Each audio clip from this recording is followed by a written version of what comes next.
Stone, bread, and candlelight, nothing urgent tonight. Adjust to a comfortable volume and settle in. Let the story drift you to sleep. Rest well. At the far edge of the market quarter, where the cobbles give way to packed earth and sheds lean together like old neighbors, stands the potter's yard. It is a place of clay and quiet fire, of slow shaping hands and heat that turns earth to something lasting. A low wall encloses the yard, and over its gate hangs a sign carved with a simple jug. Inside, the smell is a mix of damp earth, wood smoke, and the faint metallic tang of cooling glaze. Before dawn, the potter, Marceline, wakes. He is a broad-shouldered man with arms shaped by years of wedging clay and hefting jugs. His clothes are plain, patched with clay stains that will never wash out. He crosses the yard in boots whitened by dried slip, lantern swinging in one hand. The kiln still breathes faint warmth from yesterday's firing. A soft red glow winks in the cracks. Marceline smiles, another good night's burn. He begins by turning the wheel where unfinished bowls dried overnight. Each piece is lifted gently, checked for cracks, and set on boards in the morning air. The clay smells cool and clean, damp as a riverbank. He hums under his breath while he works, a tune as slow as the wheels spin. From a covered pit he digs fresh clay, heavy and cold, and wedges it on a low table, folding and pressing until it is smooth and free of bubbles. The workshop is simple but orderly. A long bench holds tools, ribs of wood and bone, wire cutters, small knives, and a sponge dark with use. Shelves climb the walls, lined with jugs, mugs, and platters in various stages, some soft and pale, some dry and chalky, some already glazed with colors dulled until fire wakes them. Against one wall squats the great kiln, built of brick and clay, its arched mouth dark for now but still whispering heat. As dawn brightens, Marceline's apprentice arrives. Young Etienne, sleepy-eyed but eager, he carries a basket of sticks for the kiln and greets his master with a grin. Marceline points him to the wheel. The boy begins to center a lump of clay, hands clumsy at first, but improving under the patient gaze of his teacher. The wheel hums, the clay rises, and a simple cup begins to take shape. Marceline sits at his own wheel. His hands are sure, coaxing a tall jug from a heavy mound. Water slicks the clay, gleaming in morning light. With each gentle pull, the form lifts, base widening, neck narrowing, lip flaring. He speaks softly to Etienne about pressure and balance, about listening to the clay as much as commanding it. The boy nods, though most of his understanding comes through the slow apprenticeship of watching and trying. When a shape pleases him, Marceline wires it free from the wheel and sets it on a bat to firm. He moves on to another, hands rhythmic, patient. Clay work is it rushed. Between pieces he checks yesterday's glaze tests. Small tiles dipped in varying mixtures of ash, copper, and lead, now cooled from the kiln. He rubs one with a thumb and smiles at the green sheen where copper caught well. By mid-morning, the yard comes alive with small visitors. A neighbor brings warm bread in thanks for a mended water jar. A passing merchant stops to order stout mugs for his crew. Marceline greets them kindly but keeps his hands working. He measures capacity by eye, sketches a quick jug mark with a wet finger, promises the merchant a set before harvest. The wheel turns on, steady as breath. Etienne, meanwhile, learns the craft's small chores. He carries yesterday's dry bowls to the trimming bench, where Marceline shows how to shave foot rings and smooth edges. The shavings curl away like pale peel. The boy listens to talk of firing, how pots must be dry as bone before entering the kiln, how to stack them so heat flows evenly, how to read the kiln's eye by color rather than trust a mere clock. As noon nears, they break to eat bread and cheese beneath the shade of a fig tree in the yard's corner. The tree is old and twisted, planted by Marceline's father, and offers quiet refuge from clay and heat. They talk little, the work itself fills the mind. Birds hop close for crumbs. A breeze stirs the hanging boards of drying bowls, setting a soft clatter like distant chimes. After eating, they begin to load the kiln. This is a craft of patience and geometry. Marceline crouches to place each piece, bowls nested but not touching, jugs turned so their handles face the gentle draught, larger platters set on edge with spaces of clay. Etienne passes him the ware one by one, careful as if handing eggs. The kiln swallows their labor piece by piece, until its belly is full. Then the mouth is bricked shut with clay-sealed gaps, and the fire is coaxed awake. Etienne feeds small sticks at first, then larger wood as the heat builds. The kiln breathes and grows, brick by brick warming to a ruddy glow. Marceline watches the fire's color and smoke, adjusting the air holes, teaching the boy how to listen for the low roar that means heat is right. There is no rushing this. The firing will last into the night. While the kiln climbs toward its deep heat, other work continues. Marceline throws more pots, his wheel singing with the rhythm of hands and clay. Etienne glazes yesterday's bisqueware, dipping mugs into creamy slips that will dry chalky but wake as color after firing. Ash glaze for warm browns, copper for greens, tin for pale milk white.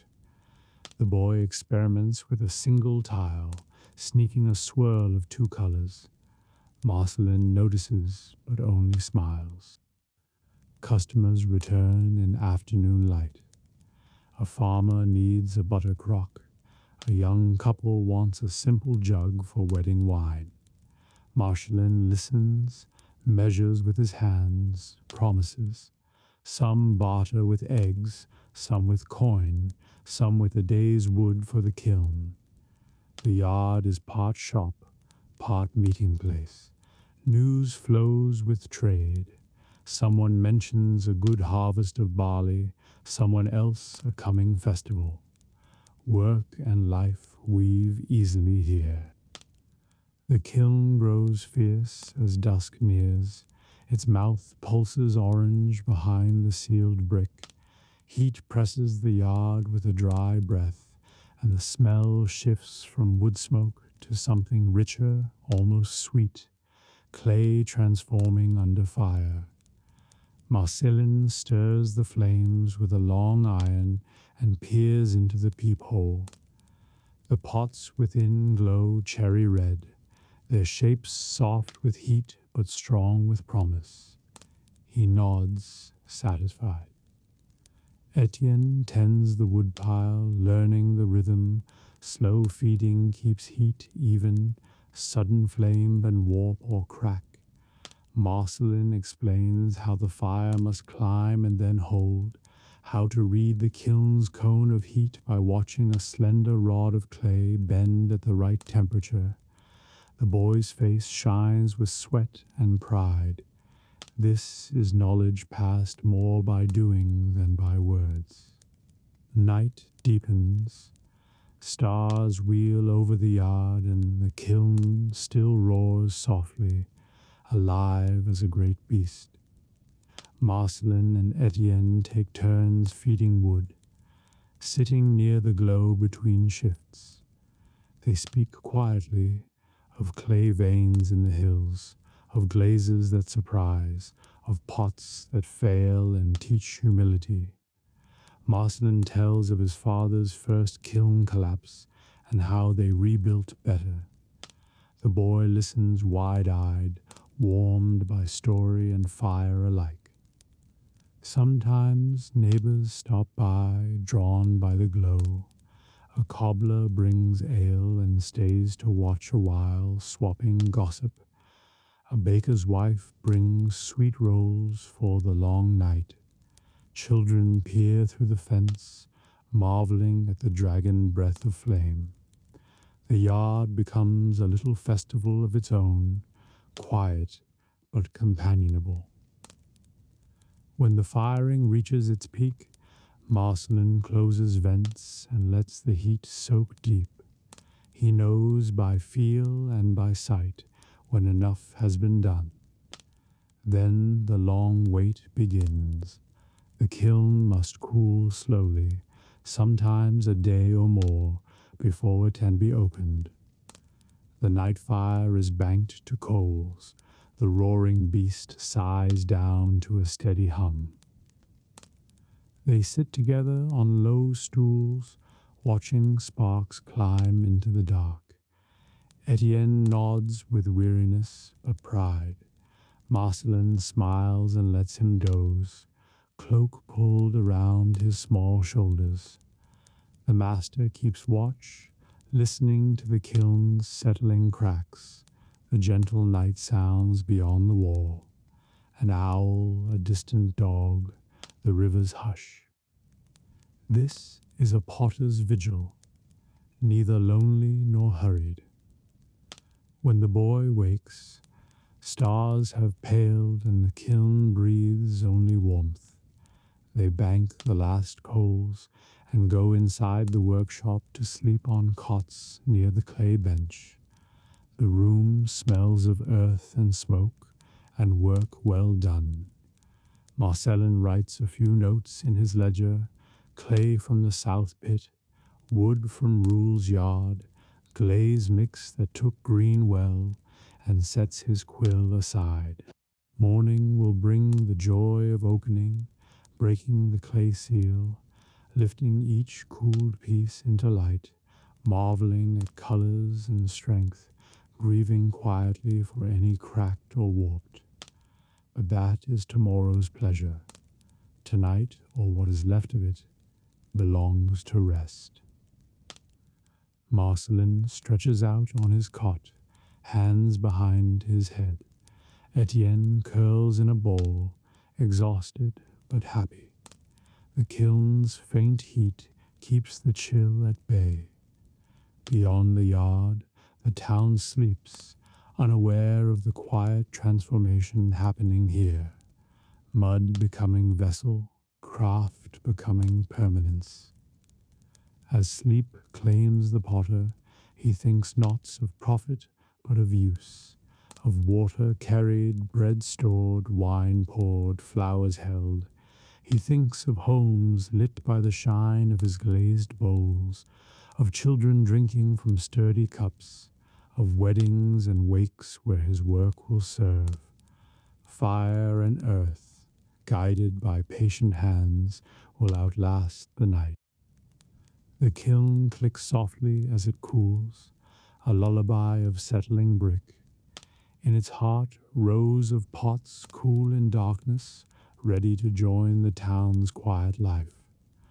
The master and the boy sleep on, tired and content, while stars fade and the bell tower beyond the roofs prepares to call another day. On a side street just off the bustling market square stands the Stag and Willow, an alehouse known for its sturdy oak beams and the warmth of its hearth. By day it fills with merchants and townsfolk taking bread and beer. By night it glows with talk and song. Beneath it, though, lies a quieter world, the alehouse cellar, cool and earthen, where barrels sleep and brewing secrets live in the dark. At first light, before any guest comes knocking, the alewife Martha pushes open the heavy trapdoor behind the bar. A breath of cool, damp air greets it, carrying scents of yeast, oak, and deep soil. She takes the narrow stair, lantern in one hand, skirts tucked clear. Her boots find each stone step by memory. She has walked this way since she was a girl, first helping her father, now mistress of the house herself. The cellar spreads low and wide under the building, its walls brick and fieldstone, its floor hard packed earth. Barrels stand in neat rows like squat, patient sentries. Some are banded with bright new iron, others dark with age and seeped stains. Against one wall sits the mash tun, a great round vat used for steeping grain, and beside it a row of copper kettles for boiling the sweet wort. Ropes of drying herbs, hops, yarrow, rosemary, hang from the beams. Martha sets her lantern on a hook and inspects the barrels. She listens first, knocking each with knuckles and ear closed for the right hollow sound. A good cask sings deep and sure. If one sounds dull, she marks it for checking. She runs a hand along staves, feeling for leaks, sniffing for sourness that means the beer inside may have turned. Her fingers are stained from years of work. She trusts them more than any fancy tool. At the far end stands her apprentice, young Robin, still rubbing sleep from his eyes. He has come early to learn the brewer's craft. Martha nods toward the barrels needing topping up. Together they climb a low stool to fill them with fresh beer from the copper vats above, working a hand pump that sighs and gurgles as amber liquid flows. The scent rises warm and bready, rich with malt. Once the topping is done, they draw samples with a slender wooden thief, a tube plunged into the barrel and lifted full. Martha sniffs, tastes, and lets the liquid roll across her tongue. She is listening for balance, malt sweetness, hop bite, a whisper of yeast. Robin tries, coughs at the bitterness, then nods with watery eyes. Martha chuckles softly, remembering her first tastes years ago. The mash tun calls next. Today they brew a fresh batch for the coming festival. Martha stirs the mash, a porridge of barley and wheat, steeped in hot water with a long oar-like paddle. Steam clouds the air, scented with grain and sweetness. Robin adds bundles of dried herbs, hops for keeping, a little rosemary for flavor. They talk quietly as they work, about harvest prices, about the need for patience, about never rushing the boil. After the mash rests and drains, they transfer the sweet liquid to the copper kettles to boil. Robin keeps the fire steady with oak logs, feeding slowly so heat stays even. Martha sprinkles in more hops at just the right moment. The cellar fills with a fragrant fog, warm and comforting. Overhead, the tavern is still silent save for a few settling beams, but down here life hums with quiet purpose. Once the boil is done, they cool the wort by running it through a trough lined with clean river stones. Steam curls upward in twisting ghosts. Moth tests temperature with a bare finger, trusting her own sense more than numbers.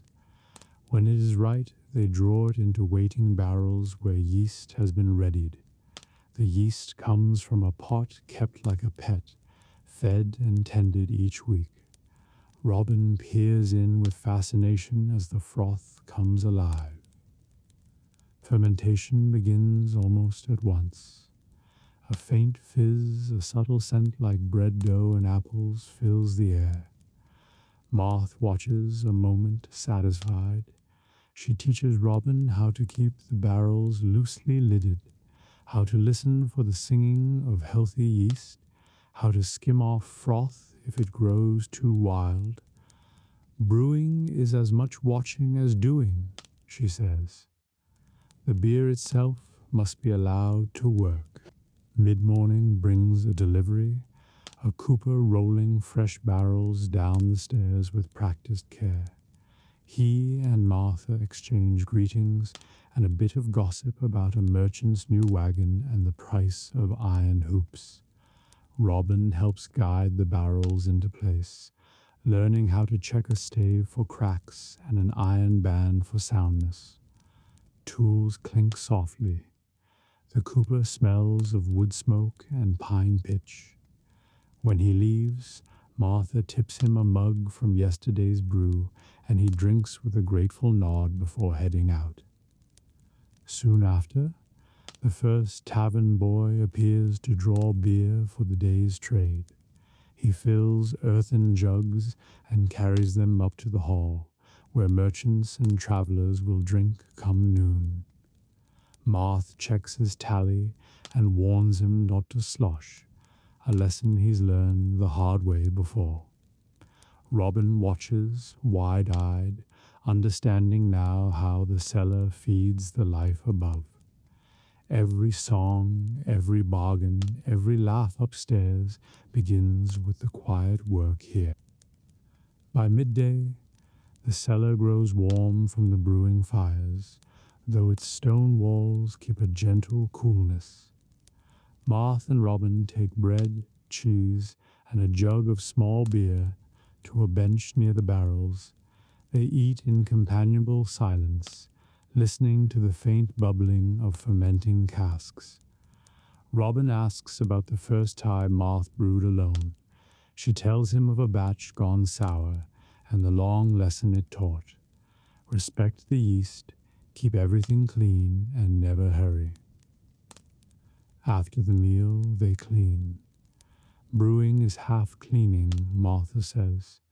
They scrub the mash tun with boiling water and fresh brooms, scour the copper kettles until they shine like autumn sun, sweep grain husks from the floor. Robin groans at the work but learns its rhythm: soap, rinse, dry, polish. The cellar smells fresher afterward, earthy but orderly. Afternoon brings visitors. A local merchant comes to taste and order for an upcoming feast. Martha draws him a mug from a cask she knows is ready. He sips, nods, and haggles a little, but not much. Martha's ale is respected.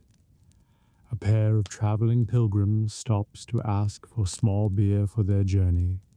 She fills their flasks at fair price and blesses their road. Robin listens, noting how trade and hospitality mingle in this cool place.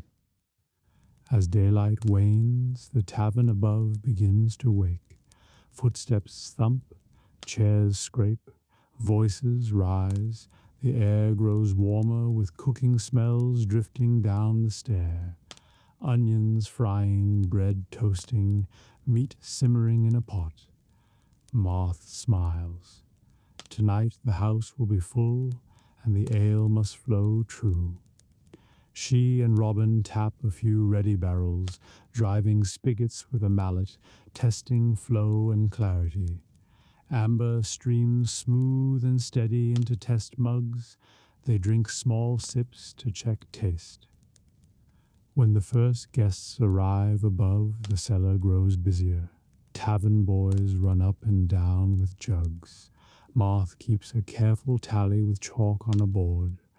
Robin fetches fresh spigots, wipes drips, and learns to gauge when a barrel is nearly empty by its sound when tapped. Sometimes Marth sends him up with a jug himself, trusting him to carry without spill and return with empty vessel and payment. Between rushes, Marth tends the fermenting casks, skimming froth and whispering a brewer's small prayers. She shows Robin how to taste with a clean spoon, how to know if a beer will turn sharp or stay sweet. They stand listening to the soft, living murmur of yeast at work. In its own way, the cellar sings as surely as the tavern hall above. Later, when the night grows lively with song and laughter overhead, the cellar remains calm. Only the muffled beat of feet and voices filters down, mixed with the warm smell of food. Here work continues steady and unhurried. Marth refills jugs, checks casks, and teaches Robin how to rack beer into new barrels for storage. He pumps, she guides, both moving with the easy rhythm of practiced craft. Sometimes a guest wanders down by mistake, drunk or curious. Marth greets them kindly but firm, steering them back up with a mug to distract and a quiet word to the tavern keeper to mind the door. The cellar is no place for stumbling feet. Too much here can be spoiled by a careless move. Robin sees and learns the quiet strength in her manner. By late night the rush slows. The last barrels tapped for the evening sigh nearly empty. Marth and Robin wipe spills, hammer bungs back into casks, and stack empties to be cleaned tomorrow. The brewing fires are long banked, but the new batch bubbles softly, a promise for the coming days. They stand a moment, lanterns low, breathing the mingled scents of malt, wood, and yeast, a smell that is both labor and life. When the tavern upstairs quiets and chairs scrape for the last time, Marth climbs to settle the day's accounts. Robin stays to sweep the floor, proud and weary. He stacks mugs, rinses the mash paddle, banks the hearth's coals. When she returns, she hands him a small coin and a nod of approval. He grins, knowing it means more than gold.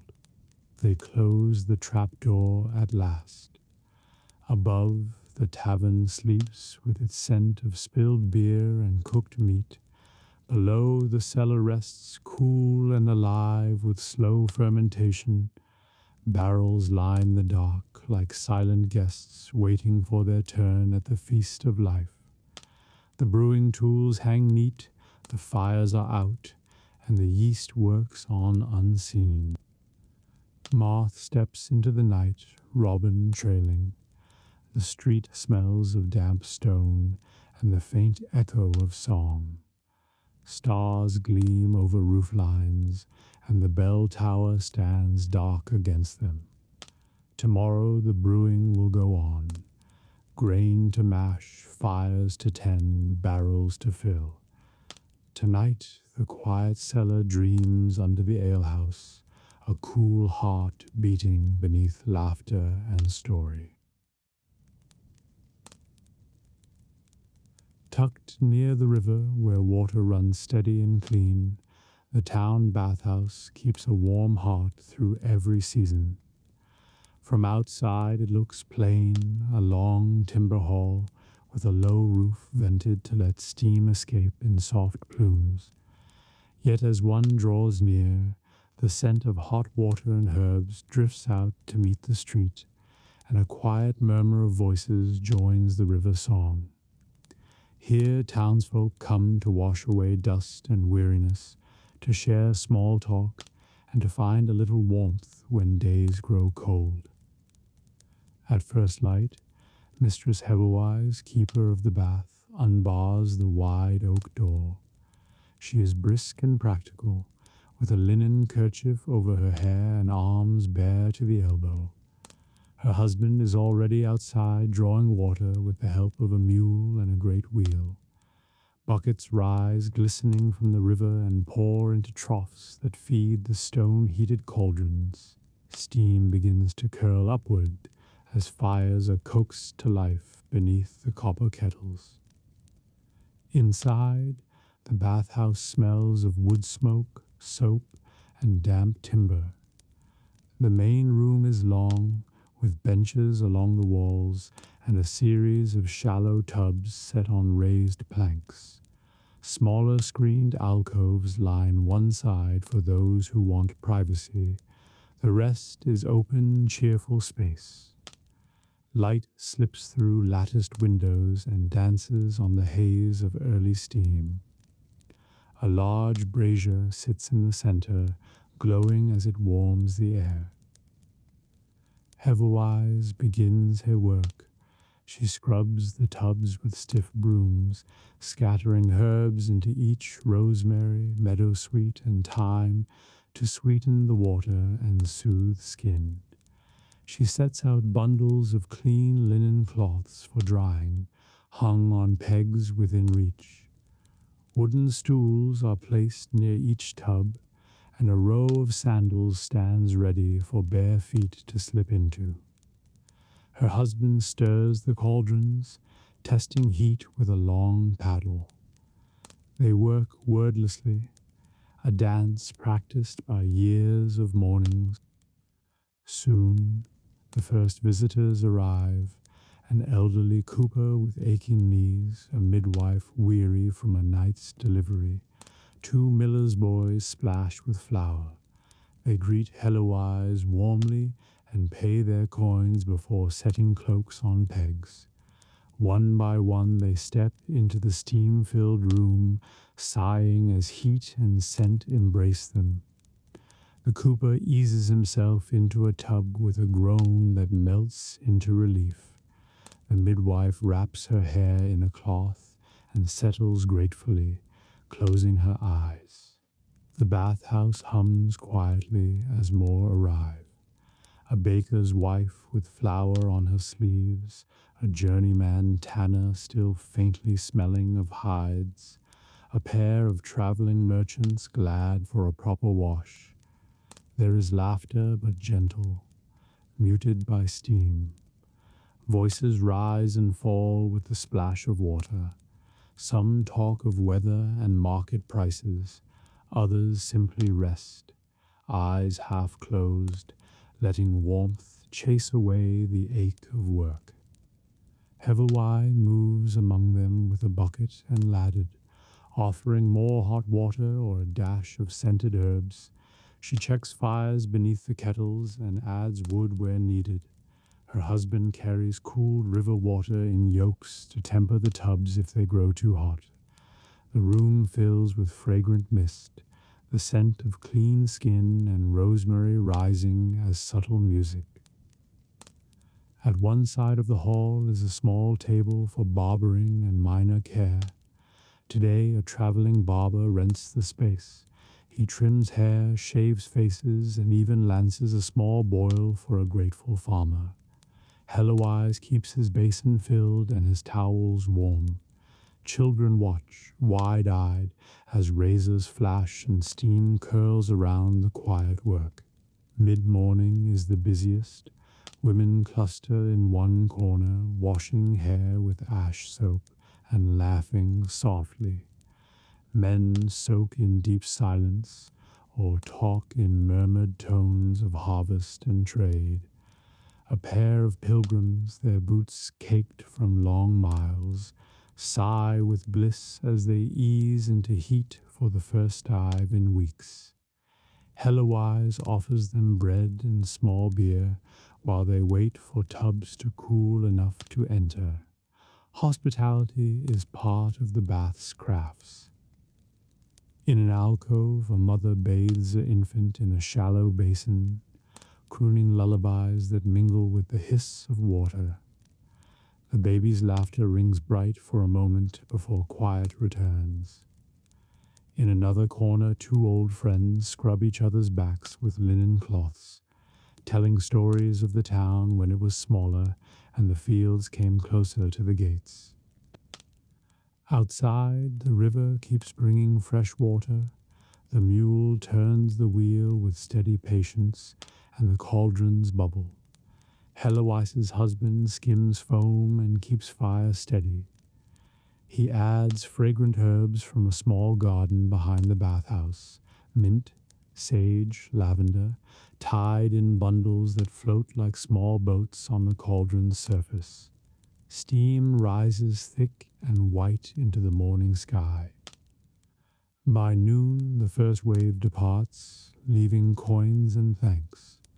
Heavywise empties used tubs and scrubs them clean, her arms slick with steam and water. She wrings out cloths to hang for drying and sprinkles fresh herbs. The air is warm and damp, but she moves with tireless energy, knowing more guests will come after the day's work slows. The afternoon brings a gentler pace. Artisans arrive, a weaver with sore shoulders, a goldsmith squinting from long hours at delicate work, a young clerk smudged with ink. They sink into warmth and let silence heal what labor has knotted. Heloise makes small conversation when wanted, but mostly she grants the gift of space and care. The bathhouse feels like a great exhale. Now and then she performs small remedies learned from her mother, a poultice of chamomile for tired eyes, a dab of honey and salt for cracked hands, a mug of warm herb tea to ease a chest cough. She is no physician, but her quiet skill comforts many. Robin from the alehouse stops by with a jug of fresh small beer. She trades him a pouch of mint for his brewing. Late afternoon light turns the steam golden. The noise overhead market and smithy fades as workers finish their day. More folk arrive to wash before evening meals, fathers with children, friends who meet to soak and speak softly of family or dreams. The bathhouse glows in its own warmth, the river outside gleaming with sunset. As night comes, the fires are banked lower. Hewise closes the outer door, but lets latecomers finish their bathing. The air cools slowly. The last guests linger, reluctant to leave the comfort of heat and fellowship. One old man hums a tune that echoes sweetly in the rafters. Others join softly, voices blending with the hiss of dying steam. When the final bather departs, Heloise and her husband work in companionable quiet. They scrub the last tubs, sweep the wet floor, and hang linen to dry in the warm rafters. The herbs are refreshed for tomorrow, the fires are left as glowing embers. Tools are rinsed and hung, buckets turned upside down to drain. The bathhouse exhales a long, damp sigh and settles into stillness.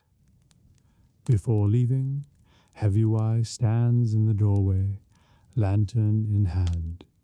She looks back on the empty hall, tubs gleaming faintly, benches dry, steam drifting away like the day's cares. She smiles, weary but content. This place has washed a town clean, not just of sweat but of worry. It has given warmth where cold clung, and quiet where noise ruled. She and her husband step into the cool night. The river hums softly. Distant bells mark curfew. Behind them the bathhouse keeps its gentle heat, ready to welcome tomorrow's bodies and stories. The lantern light fades as they walk home, tired but at peace, knowing they have tended more than water, they have tended hearts. Every household, whether poor cottage or modest manor, lived by its kitchen fire. In a tie before matches or gas, before quick stoves or steady ovens, cooking was slow craft built from patience and wood smoke. To step into a medieval kitchen was to enter the warm, breathing heart of the home, where bread and broth shaped daily life and the rhythm of meals gave quiet order to the year. At dawn, the hearth came alive. Someone, often the mistress or an older child, rose first to coax embers left from night beneath ash. Dry twigs and straw flared, then thicker logs caught, filling room with first scent of smoke. Sparks leapt at the hooded chimney or drifted if no flue existed. Light deepened from red to gold as flame grew. Kettle or cauldron hung from iron crane, pothooks clinked as they swung into place. The space itself was simple but clever. In peasant cottages, kitchen and living room were often one. A central open hearth burned on stone slab, with low stool or bench nearby. Walls darkened by years of smoke, herbs hung drying from rafters. More prosperous homes might boast wide stone fireplace with hood and chimney, keeping smoke drawn away. Pots of iron or bronze, wooden ladles, knives, and grinding stones filled shelves. Larger houses had separate kitchens to keep smoke and risk of fire away from hall, airy rooms, with big ovens, long tables, and a staff of cooks, spitboys, and scullions. Cooking began early. Porridge simmered for breakfast, oats, barley, or rye boiled in water or milk if luck allowed, bread baked if dough ready. In poorer homes, flat cakes cooked on hearthstone, while wealthier households sent loaves to communal oven. Leftover broth from night before might be warmed, thick with cabbage, beans, or a bone for flavor. Children ate quickly before chores, adults took bowls as they worked. Through morning, kitchen filled with sound and motion, grinding quernstones for flour or meal, chopping herbs with curved knife, pounding garlic or nuts in mortar. Spinning and mending might happen nearby while pot bubbled, fire wasted no nine. Soot drifted from logs, cats prowled for scraps, hens sometimes wandered if door open. The smell of wood smoke, onion, and bread clung to every garment. Fuel was precious. Wood gathered and dried all summer. In some places peat or dried dung burned instead. Fires banked carefully to last day, a bed of coals buried under ash to keep spark alive for tomorrow. Matches unknown, flint and steel slow, so keeping fire was daily duty.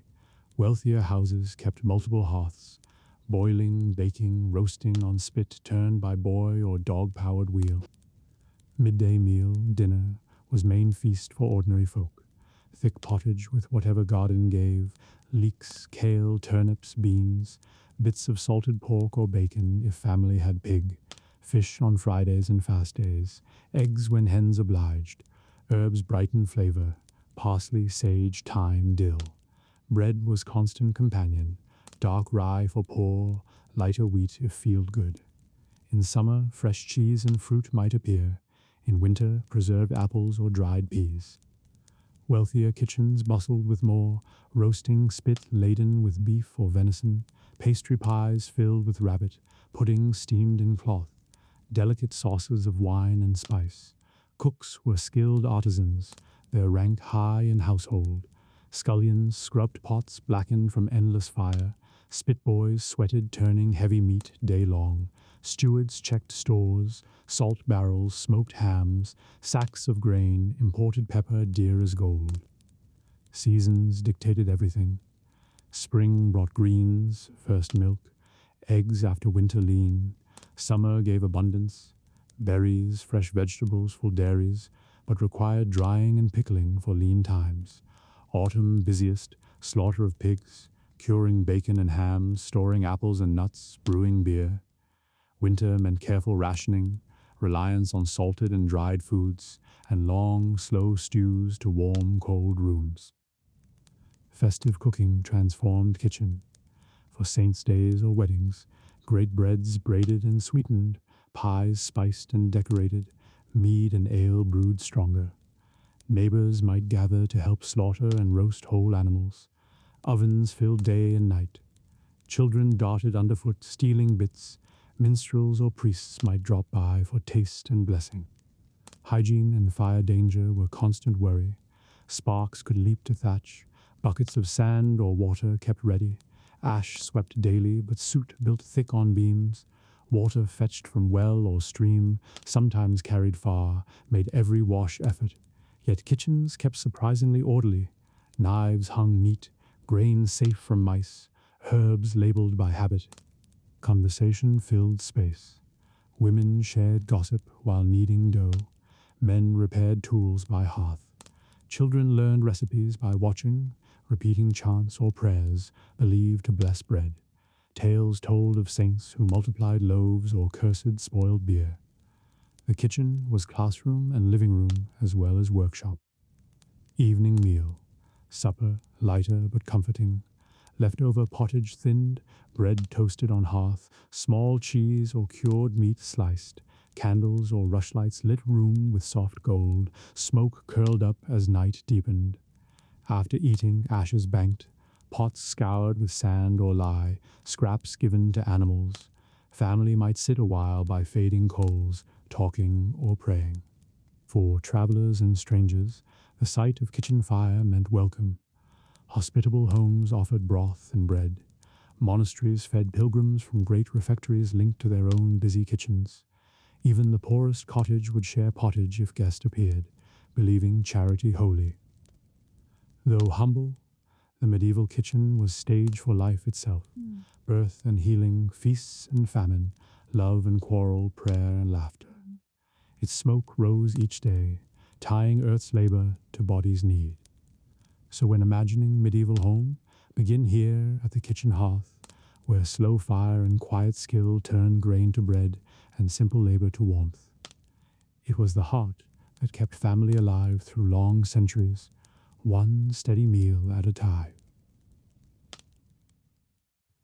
If the village bakehouse and alehouse fed the daily life of peasants and travelers, then the great hall of a castle or manor showed food as celebration and power.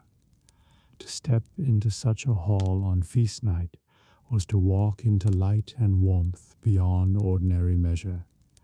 Banners fluttering high on timbered roof, fires roaring in open hearth, tables heavy with bread and meat, music weaving through the smell of roasting and spice. A feast began long before the first guest arrived. Days earlier, kitchen staff stirred to action. Butchers slaughtered pigs, oxen, or sheep. Hunters brought deer or boar from Lord's forest. Fishmongers hauled carp, trout, or salted herring. Women plucked geese and hens, scrubbed roots, ground spices. In pantry, sacks of flour stacked high. Cellarers rolled up casks of ale and wine. Kitchens hummed with chopping, clatter of pots, and steady heat of great stone hearths. Spices signaled wealth.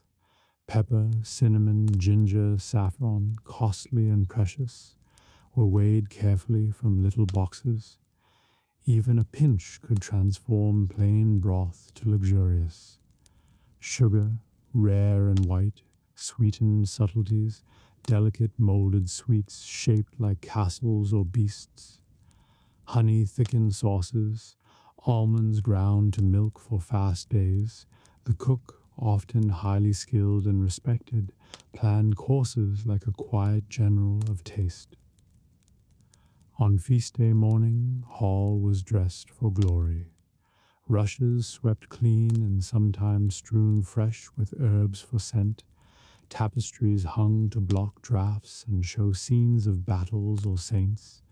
Benches and trestle tables unfolded, polished if Lord wished to impress. At one end, high dais raised Lord's table above rest, with carved chairs and sometimes canopy. Silver and pewter gleamed, candles were readied in tall stands, musicians tuned lute, harp, or pipe. Guests arrived from miles around, vassals, knights, abbots, neighboring lords, merchants of favor, sometimes traveling minstrels or pilgrims lucky enough, cloaks brushed off mud, swords left at door if peace required. Greetings rang loud. Peasants rarely sat, but might watch from edges or serve, catching wonder at splendor. First course was always bread and ale, soft manche loaves for high table, darker rounds for others. Steaming trenchers, thick slices of stale bread, were set to hold meat and soak juices. Then came pottage rich with herbs and marrow bones, roasted fowl, great haunches of venison, pies stuffed with rabbit or eel, platters passed hand to hand, carving knives flashing, din rows of laughter, toasts, and hungry praise. Between courses, servants cleared trenches, sometimes giving soaked bread to poor waiting outside gates. New dishes followed, fish baked whole with herbs, custards, sausages, game birds decorated with feathers to appear alive, enormous tarts hiding live songbirds for surprise. Each marvel displayed lord's wealth and cook's art. Drink flowed, strong ale for many, wine for nobles, red from Gascony, sweet white from Rhine, goblets clinked, toasts made to health, alliance, or victory. Minstrels sang ballads of lords' ancestors or love songs to delight ladies. Jugglers, fools, or dancers performed between courses. Falconers showed birds, trained dogs or bears amused. Yet amid splendor, order ruled. Steward oversaw service, marshalling servants with silent gestures. Carver at high table sliced meat with practiced grace. Cup-bearer guarded lord's drink from poison. Dishes followed pattern, remove, roast, subtlety, sweet, according to medieval banquet custom. Breaking this rhythm was shameful unless Lord commanded surprise. Faith wove through feast, grace said before and after, sometimes friar or chaplain blessed table. Saints' days added special prayers and offerings. Meatless Fridays turned feast to fish and cheese, but kept same grandeur. Candles glowed near relic, if hall had one. Seasons shaped menu and mood. Winter feasts blazed with boar's head, spiced wine, and roaring fires. Spring brought lamb, greens, and songs of renewal. Summer feasts often moved to courtyards or gardens with fountains and fresh fruit. Autumn after harvest gave greatest bounty, geese, nuts, new ale, and wild game. Not every guest shared equally. Nobles dined on silver, lower folk on wood or pewter, yet all ate better than on common days. Leftovers often distributed to poor, a sign of lordly generosity. Servants slipped scraps to dogs waiting under tables. Night deepened hall, glowed golden. Fires roared, candles flickered on high beams, shadows danced with laughter. Stories of hunts, wars, pilgrimages filled air. Some men grew merry, others thoughtful. Some slipped to corners for secret talk of trade or alliance. Lovers exchanged glances. Children nodded asleep on benches. When feast ended, it ended slowly. Dishes cleared, minstrels played soft farewell, guests thanked host. Some slept in guest chambers, others rode by lantern light to manor or village. Servants scrubbed and banked fires till only warm ashes and faint spice smell remained. A great hall feast was more than eating. It bound lord and people, showed wealth and welcome, celebrated seasons and victories. It turned harsh world soft for a night. So remember, when thinking of medieval food, Not only humble bread and ale, but also the nights when doors flung wide and music, laughter, and glorious platters filled the dark. The feast in the great hall was memory made in light and flavor, warming long after candles died. Before the first bell of dawn rang across the courtyard, the castle kitchen was already awake. Its walls of thick stone kept the night's chill close, but inside a dozen small fires glowed where embers had been banked beneath ash. The air was scented with smoke and yeast and damp herbs, and faint light came from horn-paned windows still darkened by sleep. Soon this quiet hum would become a roaring, bustling heart of labor, but for now it stirred like some great creature waking. A scullion crept in first, barefoot and silent, to rouse the embers. He carried a small bellows and coaxed each heap of coals until a shy flame licked upward. Then came the undercooks, yawning, shrugging off cloaks, and pulling on stained linen aprons. Without a word, they set about their morning, lifting iron pots from hooks, hauling buckets of water from the courtyard pump, unwrapping loaves of bread baked in the night's deep hours. The kitchen's great hearth, wide enough to roast an ox, was soon roaring again, sparks rising to the sooted vault above. On the long central tables, light from candles flickered over the day's first tasks. Here a boy sliced onions and leeks for the stew pots. There a girl crushed garlic and herbs with a heavy pestle, the sound rhythmic and soothing. Barrels were pried open to reveal salt fish packed in brine, wheels of cheese swaddled in cloth, sacks of oats and barley for pottage. A single great cauldron hung on its iron chain over the fire, filling slowly with water drawn bucket by bucket. The chief cook entered then, tall and grave in a leather belt hung with knives. His arrival was quiet but commanding. Talk hushed as he crossed to the great table.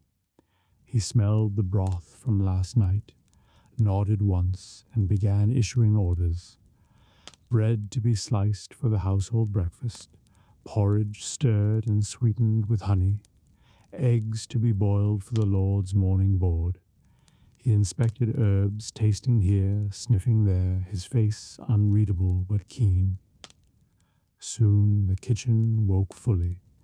Servants hurried through side doors bearing baskets from the pantry. Cabbages, carrots, parsnips, turnips, and fragrant sprigs of thyme and rosemary. From the buttery came barrels of ale and small kegs of wine. From the larder, cuts of venison and boar hung cool and dark, a bounty from the winter's hunt. The scullions sharpened knives on whetstones, sparks flying as they worked. The air grew warmer, fragrant, alive. Outside, the castle itself stirred. The clang of the smithy echoed faintly. A cock crowed in the yard. Soon pages and servants would come trotting for platters and trenchers to carry up to the great hall. The kitchen's work was not glamorous, but it was indispensable. Without this heat and toil, the Lord's table would go bare, and the household would grow restless. Here, in the smoky heart, was the unseen strength of the castle. The first rush of the day was breakfast. Trenchers of coarse bread, steaming bowls of porridge sweetened with a drizzle of honey, soft cheese, and mugs of ale were prepared for the servants and guards. These were borne away on wooden trays by quick-footed boys who returned at once for more. Next came the Lord's own meal, finer loaves of white bread, fresh butter, boiled eggs, spiced fruit warmed in wine, and thin slices of ham. The cook himself arranged this platter, frowning over each detail before nodding it away. When the morning meal was done, the kitchen turned to greater labors. For today a hunting party was expected back by noon, and the Lord planned a feast at night. That meant whole carcasses to be prepared. A boar, already hung and bled in the larder, must be skinned and dressed. Venison haunches cut and marinated in wine and herbs. Geese plucked, their feathers flying in soft white drifts to the rush-covered floor. Apprentices worked with steady, practiced hands, chatting quietly over their knives. One corner of the kitchen belonged to the bakers. They tended great brick ovens, already hot from the night.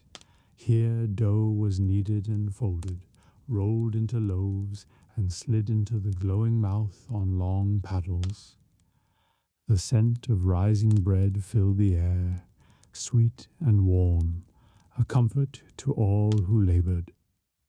Nearby, pies were assembled, venison and boar in rich gravies, sweet apple pies for the Lord's table, each crust carefully crimped and brushed with egg for a golden shee.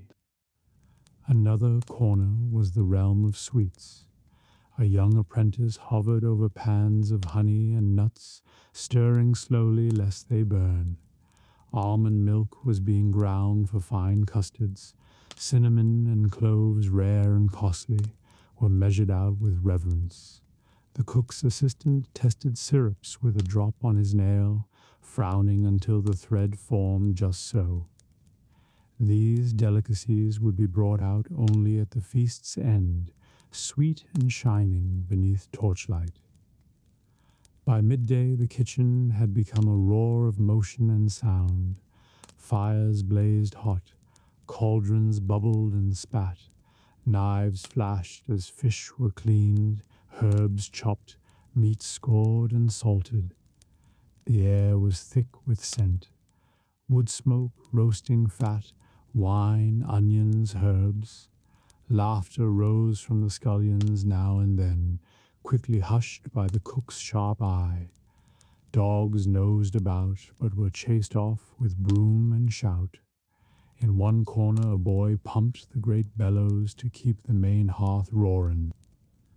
Then came the huntsman, triumphant and mud-spattered, bearing fresh game, rabbits, pheasants, and a brace of deer. The kitchen received them like a tide. Men with cleavers stepped forward. The chief cook clapped the huntsman on the shoulder before inspecting the spoils. Soon the stone floor ran with the necessary work of butchering, quick and efficient, hands red but skilled. Hounds yelped for scraps, but got only bones too small to save. As afternoon waned, the feast began to take shape. In the roasting hearth, the boar turned slowly on an iron spit, basted with wine and herbs by a boy with long-handled ladle. Pies cooled on racks, custards quivered in their dishes. Servants ferried platters to and fro, tasting sauces under the cook's stern gaze. The great cauldron of pottage, meant for the garrison, simmered steadily with barley, carrots, and bits of salted pork. The kitchen also tended the household's daily needs beyond the feast. Trays for the ladies' solar light cakes and almond milk for her and her ladies. A covered dish for the chaplain, plain but well seasoned. Even the dungeon guards came for their rations, rough bowls of stew and hunks of bread. The cook kept track of all, shouting orders over the din with the ease of long mastery. As dusk neared, the mood sharpened. The feast was imminent. Platters of gleaming meat were lifted to the side tables. Roasted boar with apples in its jaws, venison in deep brown gravy, whole trout stuffed with herbs and lemon. Vegetables, turnips, carrots, cabbages had been boiled and dressed with butter. Great trenchers of bread were stacked high, the sweet course stood ready. Marchpane figures shaped like birds in castles, candied nuts gleaming, pies fragrant and glossy. Pages and footmen crowded the doors to the great hall, ready to bear forth the feast. The cook inspected each dish before it left, adding a final sprig of thyme, a carving cut to ease serving, a nod of approval. When the steward arrived to summon the meal, a hush fell for a moment in the kitchen. Then, with a wave, the procession began. Dish after dish, steaming and splendid, carried out to the waiting lord and guests. After the last platter departed, the kitchen exhaled as one. Some slumped on stools, wiping sweat from brows. Others began the endless task of washing pots, scouring with sand and hot water. The fires burned lower now, though one corner still glowed to keep food warm should the feast run long. The cook, silent and watchful all day, finally smiled faintly as the sounds of music and laughter drifted faintly from the hall. Late in the night, the last scraps returned, platters with bones, empty pie dishes, trenchers half-eaten. These were sorted, some scraps to the pigs, some to the poor at the gate come morning. The floors were swept once more, rushes changed, knives cleaned and set in order. By the time the castle slept, the kitchen was quiet again, smelling of wood ash and cooling bread. Only a single boy remained to tend the banked fire, so the heart of the castle would wake warm once more at dawn. The great hall wakes like a stage before a play. Torches wait unlit. Tables run the length of the room with fresh boards set on trestles. A tapestry shakes out a wrinkle and remembers winter hunts and summer rivers. Servants sweep the rushes and scatter sweet herbs. In the kitchen, yard fires are kindled in shallow pits. Spits are set like little bridges across heat. The cook walks among them with a spoon that has ruled more hours than some lords. She tests a roast with a pinch and a glance. She sets a boy to basting and a girl to turning pies, so their bottoms will be bold and not shy.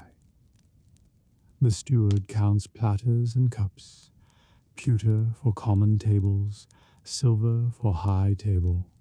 He lifts a goblet to find the last spot of cloud and rubs it clear. He marks a list for trenchers cut from yesterday's bread and sends a basket for more to the village bakehouse.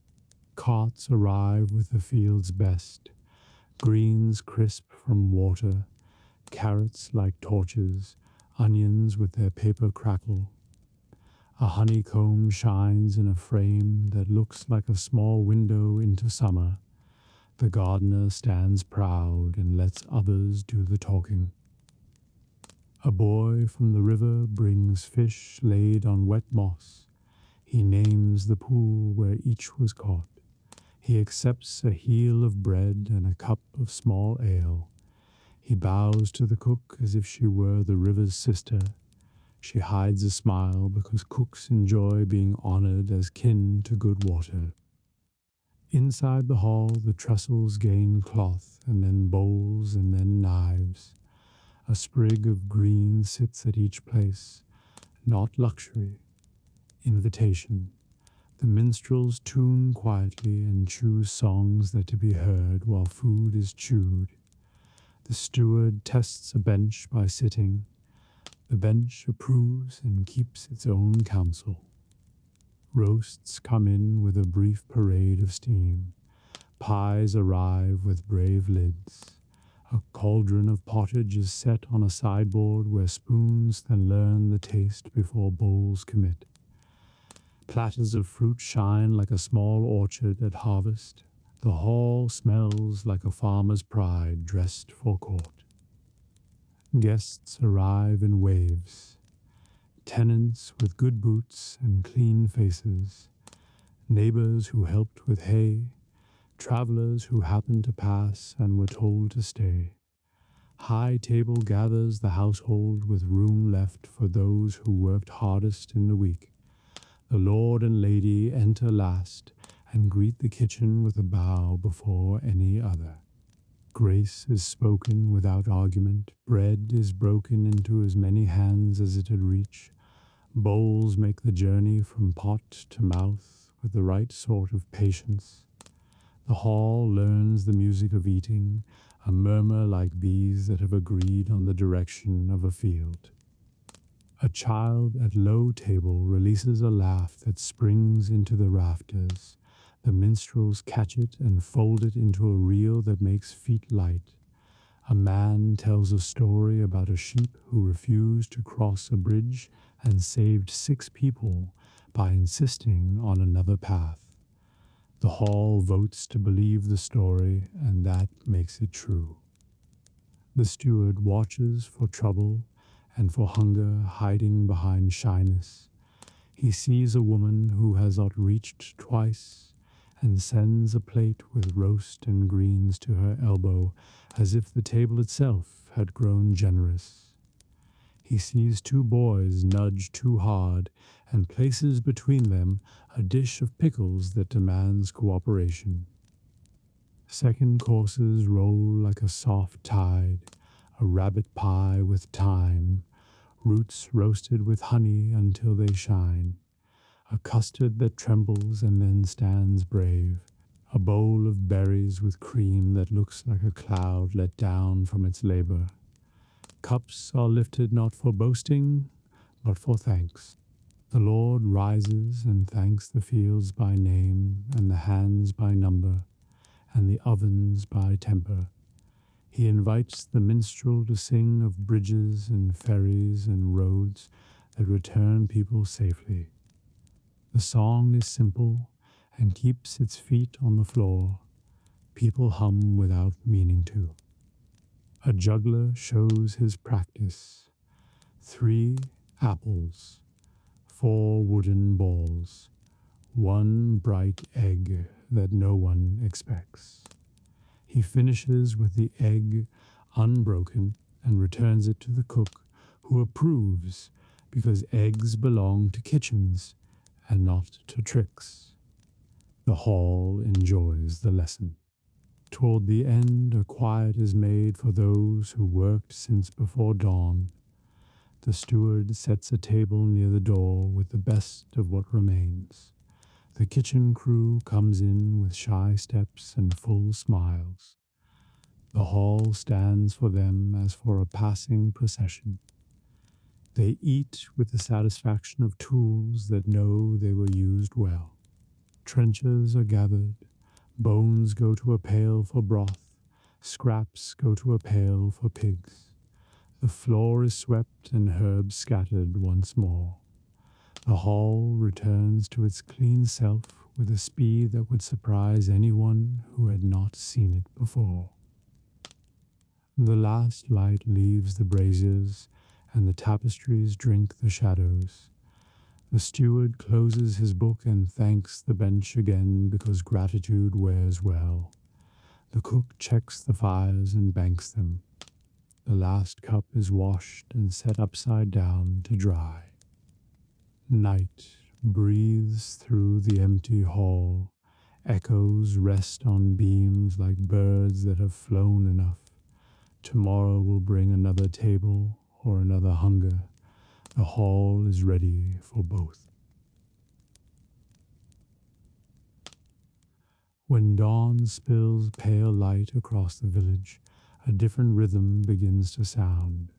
The quiet rasp of a saw, the hollow thud of a mallet, the gentle tap of hammer on chisel. Down a side lane or beside the market green stands the carpenter's workshop, open to the road so neighbors could watch and call greetings as they pass. The smell here is sharp and pleasant, fresh-shaved oak, resinous pine, warm beeswax.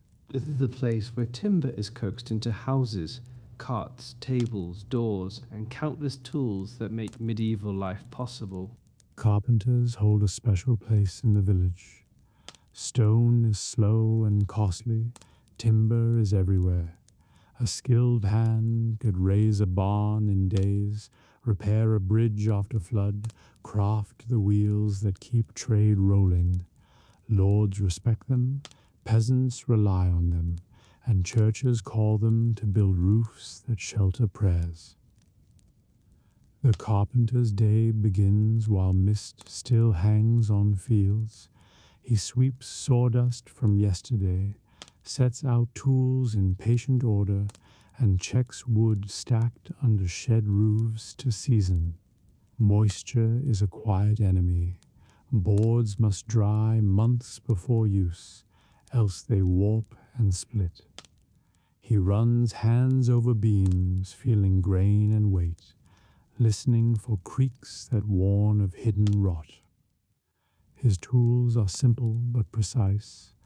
Saws of various teeth for rip and crosscut, axes for hewing beams, adzes to smooth, planes to true edges, chisels to carve mortise and tenon, wooden mallets for gentle persuasion, iron hammers for nails when nails could be spared. Nails are dear. Often he joins with pegs and clever joints. A straight edge and chalk line mark true cuts, an auger bores clean holes. Over years, these tools become extensions of his hands, their handles worn smooth as river stones. Timber arrives by many paths. Local woods yield oak for strength, elm for wheels and hubs, ash for handles, pine and fir for boards and quick construction. Sometimes great logs float down river from distant forests, or merchants haul exotic woods, walnut, chestnut for fine work. The carpenter knows each intimately. Oak's stubborn strength, ash's spring, pine's easy cutting but quick splinter, elm's twisty grain that resists splitting but makes strong hubs.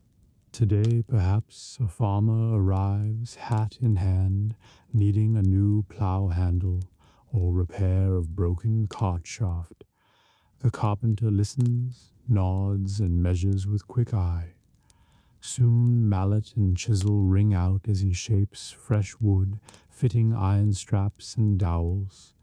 A wheel may need rebuilding, hubs carefully bored, spokes shaped, rims steamed and bent into perfect circle.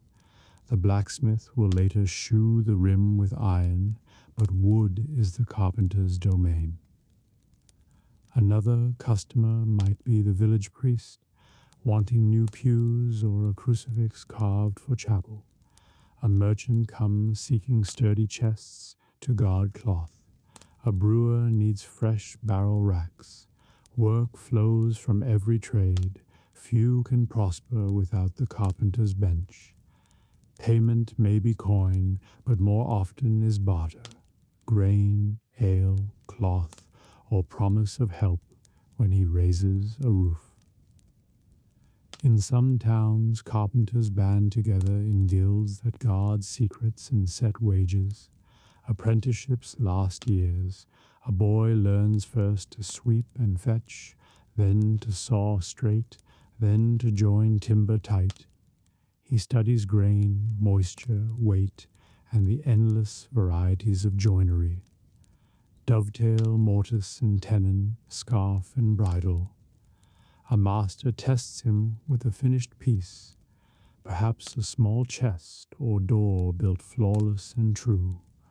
Only then may he take work on his own. The rhythm of carpentry follows seasons. In spring, plows and wagons need repair for planting. Summer is for barns and bridges. Dry weather suits building. Autumn brings cider presses and grain bins. Winter, though cold, is tied for indoor craft, Tables, chairs, fine coffers, toys, and tools. Some carpenters travel to great projects, castle hoardings, cathedral roofs, manor halls. Others stay rooted, shaping the quiet bones of village life. Inside the shop, the work sings. Saw teeth bite with steady hiss. Plain shavings curl in soft ribbons, falling to floor in fragrant heaps. Chisels thud and tap, mallets echo. Sunbeams slant through window dusted with saw particles, making tiny golden stars. The carpenter hums under breath or teaches apprentice how to keep edge keen on whetstone. Cats sleep on wood piles. Sparrows nest in eaves. Sometimes big days come, a barn raising when neighbors gather. The carpenter directs beams pegged, posts hoisted by many hands, mallets driving home joints while women bring ale and bread. The whole community works as one. When roof finally rests in place, cheers rise and a small garland may be nailed to highest beam for luck. Such days knit village together, and the carpenter stands proud though weary. There is artistry here too. A simple door may bear carved vine or cross. A chest might be adorned with running animals or saints. Church work especially calls for beauty.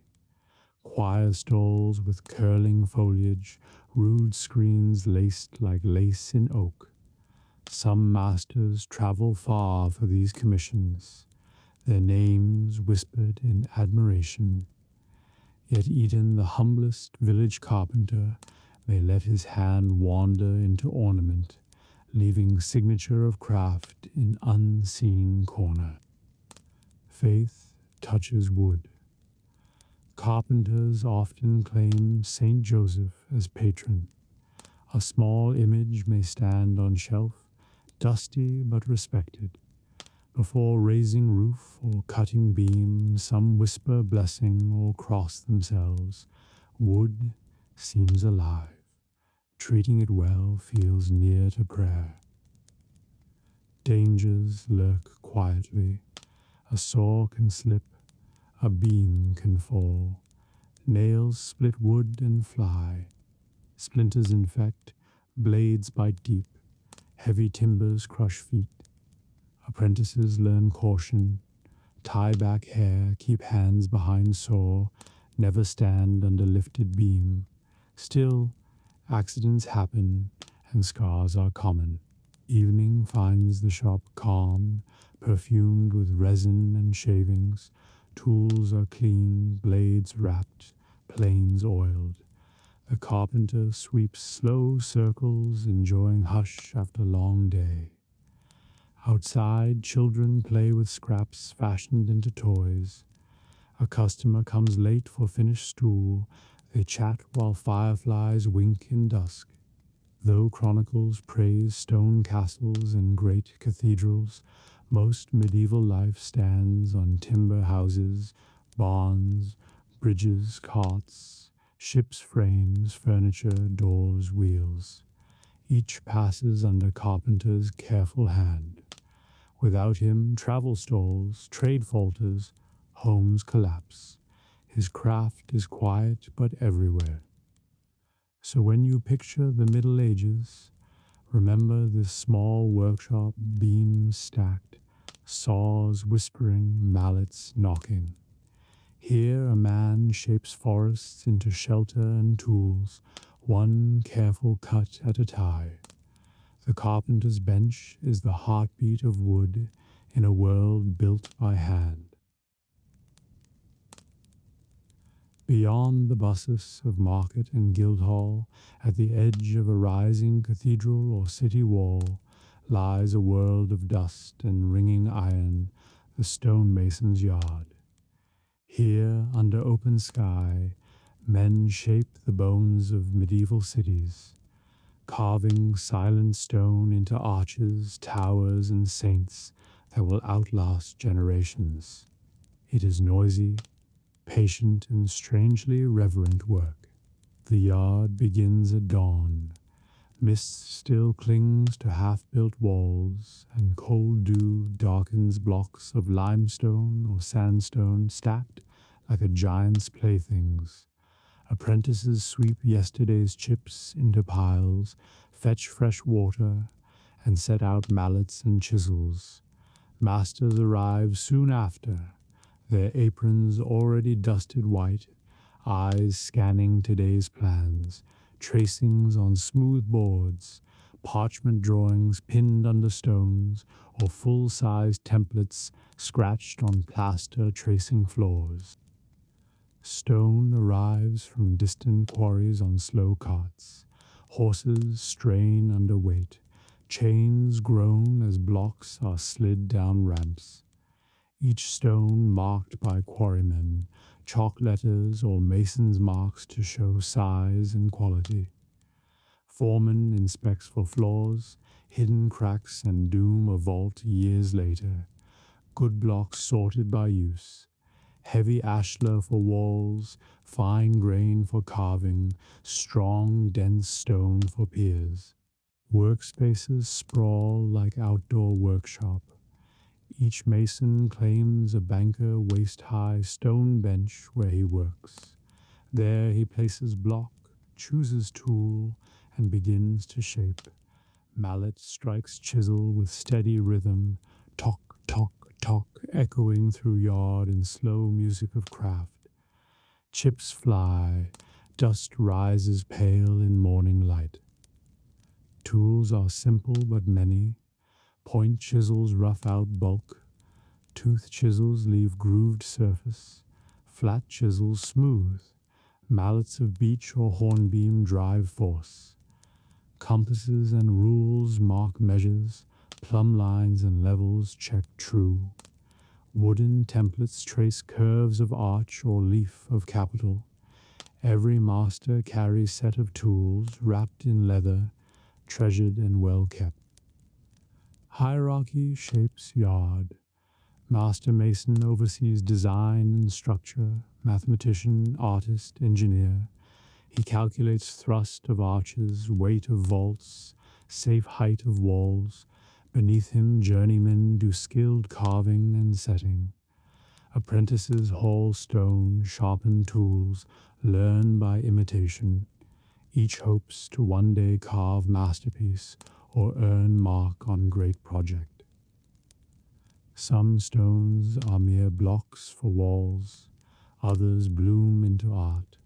You may see a carver bent over angel's wing, each feather slowly coaxed from cold grain, another shaping grotesque face to grin from gutter. Capitals sprout leaves, vines, and saints. Tracery for windows curls delicate as lace. Days and weeks may go into single piece. The yard has its rhythm of teamwork.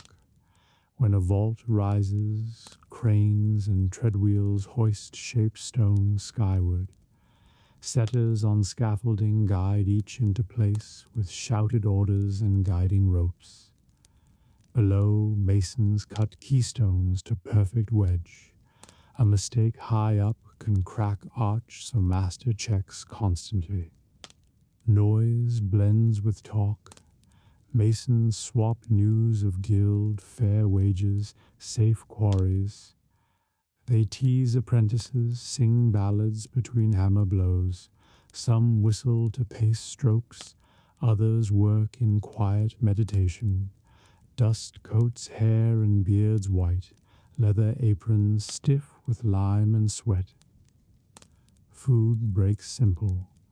Bread, cheese, onions, sometimes ale brought in earthen jugs. Men eat perched on stone piles, laughing, discussing cathedral progress.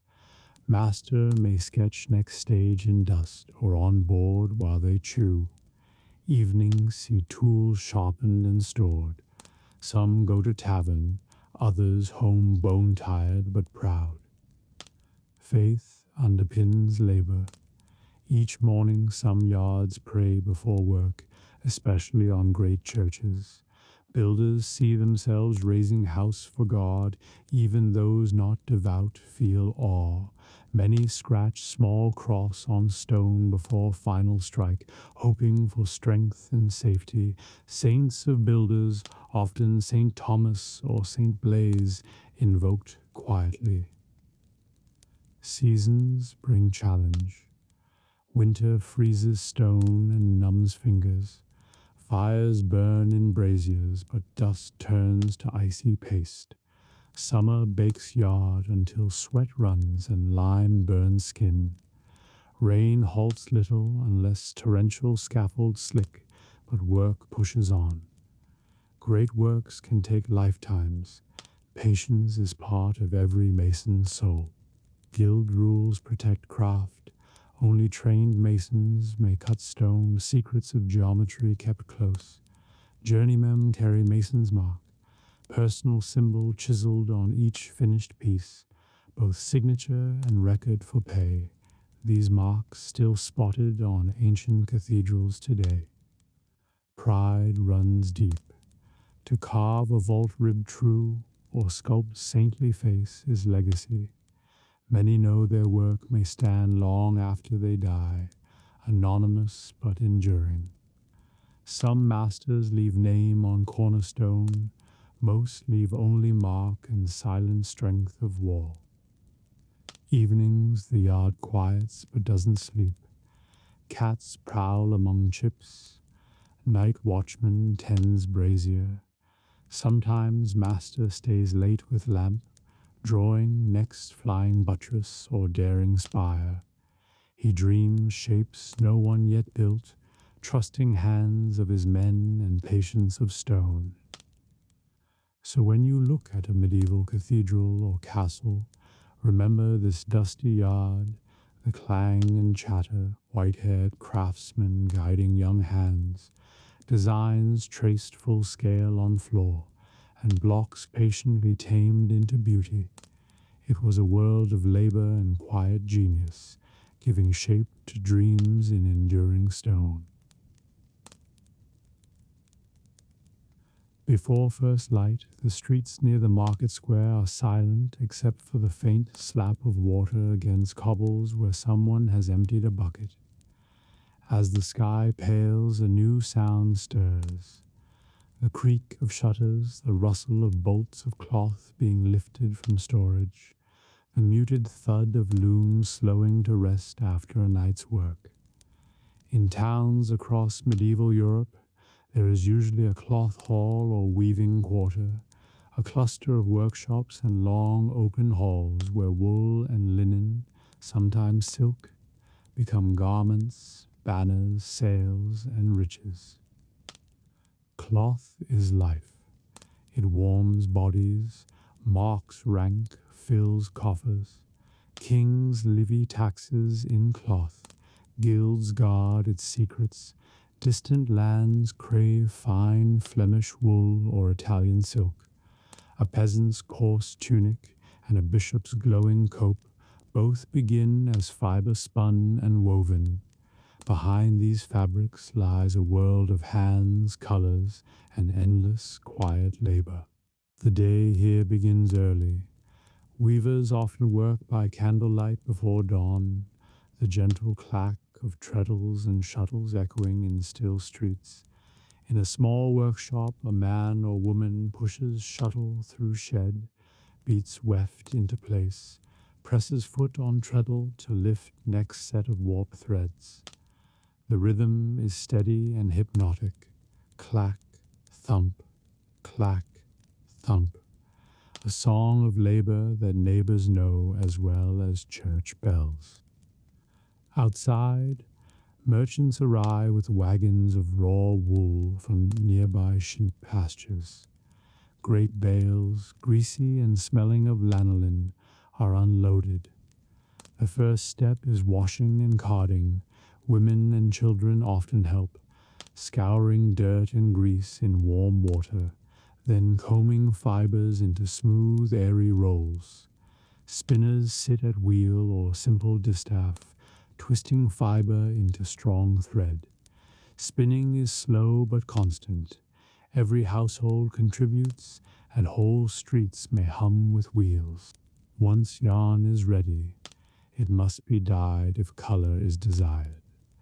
Dyers are a world unto themselves, working with vats of plant and insect colors.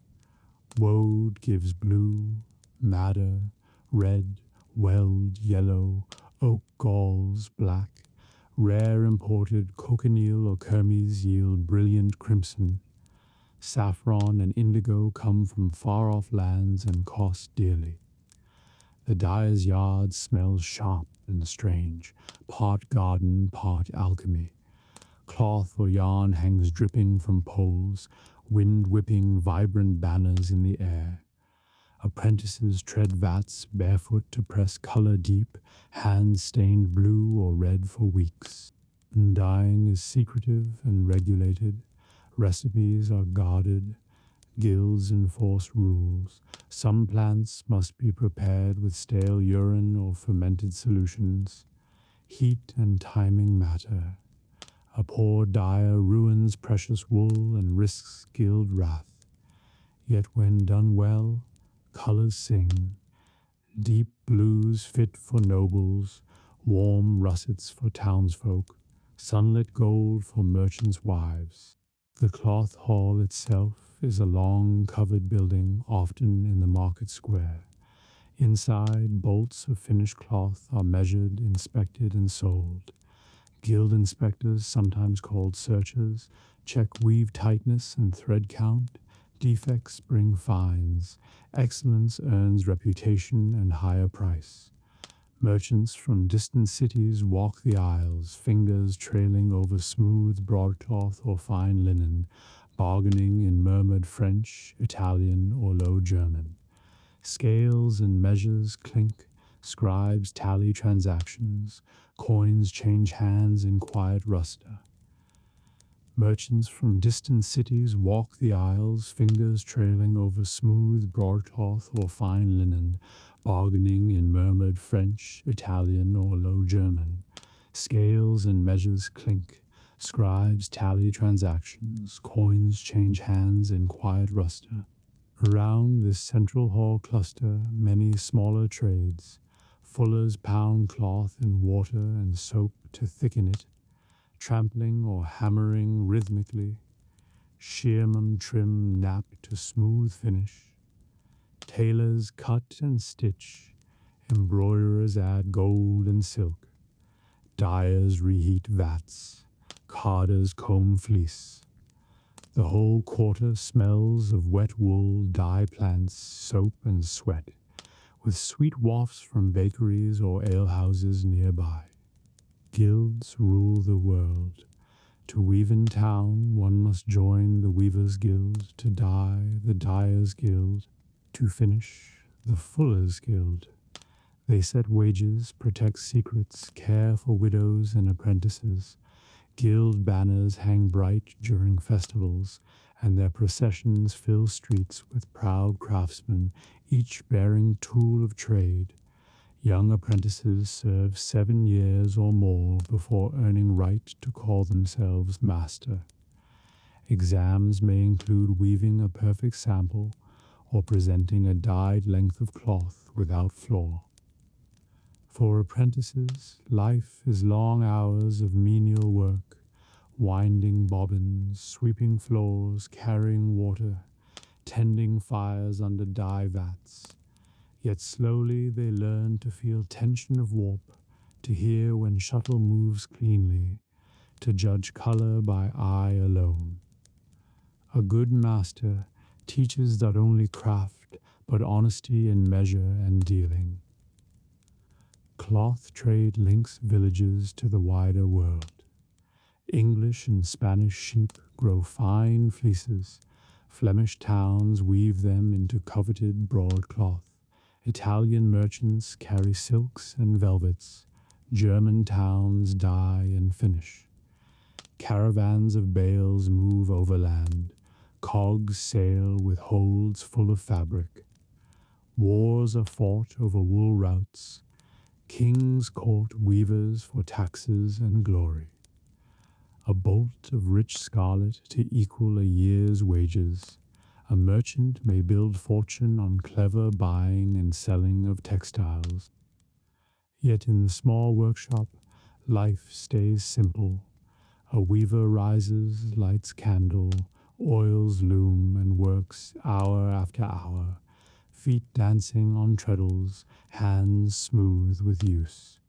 Wife or daughter spins nearby, son oils gear teeth, and apprentice sweeps. Outside, neighbors bring gossip and food. Bells mark prayer times. Sometimes the loom pauses while family attends mass, then resumes its steady song. Seasons mark weaving too. Winter is busy with fields quiet, families spin and weave indoors, looms thumping behind shuttered windows. Spring brings shearing and fresh wool to wash. Summer may slow if heat drives dyers outside, but also fills markets with travelers. Autumn is prime trade tight. Fairs bustle, merchants stock for winter. Through it all, the cloth hall thrives, its stalls full, its inspectors busy. Superstition lives among weavers. Some tie small charms to looms for smooth weaving. Some cross themselves before starting warp. It is said a spider's web found on beam brings luck. Others keep silent while drawing first thread. Words might tangle work. Dyers whisper prayers to saints when mixing rare colors. Apprentices knock wood before testing vat heat. Festivals transform the cloth quarter. Guild banners wave, looms are silent, while masters parade in bright tunics of their own making. Towns may crown a guild king or honor a famed weaver. Markets brim with vivid cloth hung like banners. Reds, blues, greens, black as raven wing. Minstrels sing, ale flows, customers bargain loudly. For one day the hard, quiet craft becomes pageant and pride. The social web here is strong. Weavers know each other's families, share tools in need, lend thread or dye. Rivalries exist, but so does solidarity. If fire threatens one workshop, others rush with buckets. Widows of masters may be supported, orphans apprenticed. A guild funeral can fill streets with solemn tread, looms quiet in respect. At evening the cloth hall grows hushed.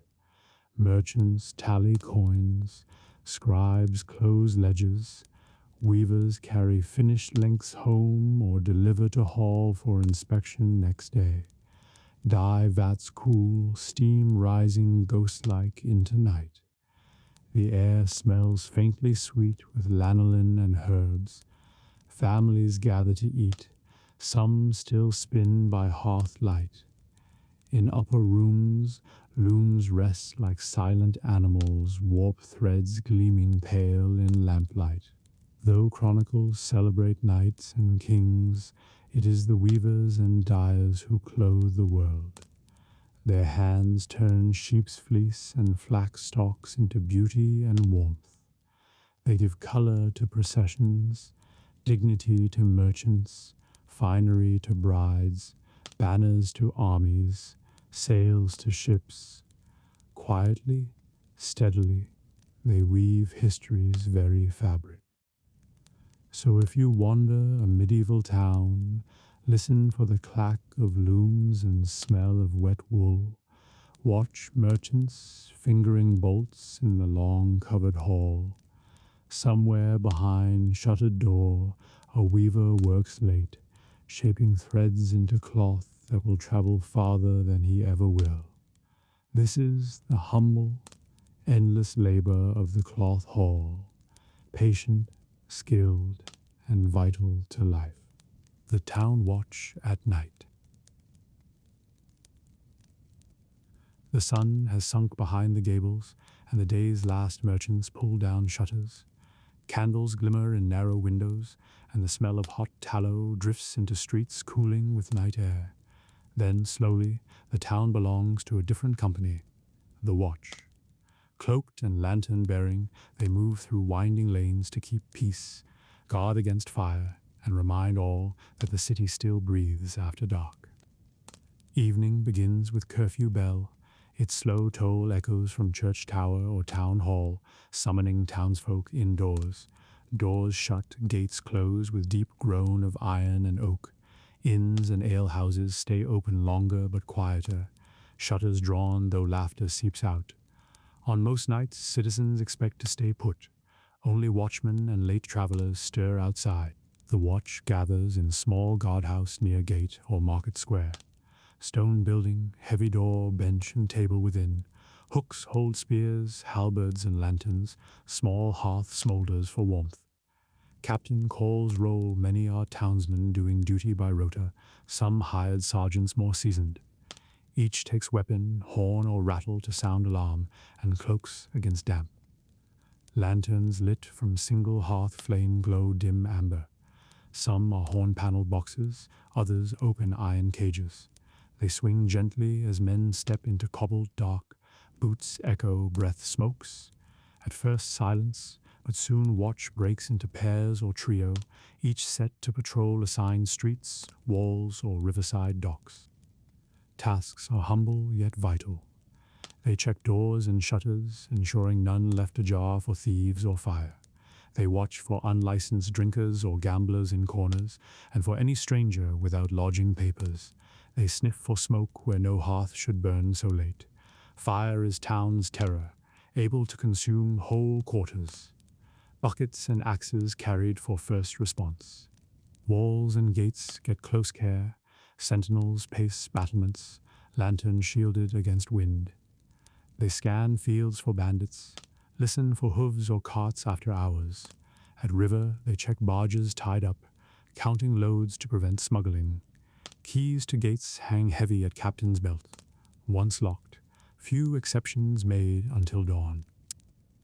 Some watchmen are gruff veterans, others nervous apprentices or simple townsmen fulfilling yearly duty. They mutter to stay awake, share bread and ale when allowed, stamp feet in cold, yet even in boredom there is purpose. Every house sleeping safe depends on their rounds. Encounters dot their route. A late doctor hurries to patient's home, watch escorts him safely. A drunken reveller stumbles from alehouse, singing they steer him home, or to sell if rowdy. Stray dogs follow, hoping for scraps. Sometimes they find thieves, quick hands at shutter, shadow slipping over wall. Horn blows, chase breaks quiet, neighbors peek from windows, and thief is dragged to guardhouse. Superstition walks with watch. They cross themselves at dark alleys, murmur prayer passing gallows or plague pits. Old tales warn of spirits, werewolves, witches. Some men carry charms, tiny cross, saint medal, sprig of rowan. Yet fear rarely stops them, duty stronger. In winter their work is harshest. Snow crunches under boots, breath clouds white, fingers numb on spear shafts. Lantern light seems swallowed by fog, but they push on. If fire sparked in frozen night or raiders struck at gate, delay could mean ruin. The guardhouse provides small refuge. Between circuits, men warm hands at hearth, share flask or stale bread, tell jokes to keep eyes open. Captain logs events, fires doused, strangers questioned, arrests made. If bell rings alarm, fire, riot, attack, all rush out armed and shouting. Markets by day leave ghost smells at night. Stale fish, spilled wine, crushed herbs. Streets echo only with distant dogs and drip of water. From workshops come faint clang or whir where someone works late despite curfew. Watch may knock to warn or fine. Churches loom pale. Saints' statues catch lantern gleam as patrols pass. Occasionally night brings wonder. A traveling minstrel sings softly to gain shelter. Watchmen pause to listen. Pilgrims arrive late. Lanterns bobbing, they are guided to Abbey Guest House. A comet flares in sky.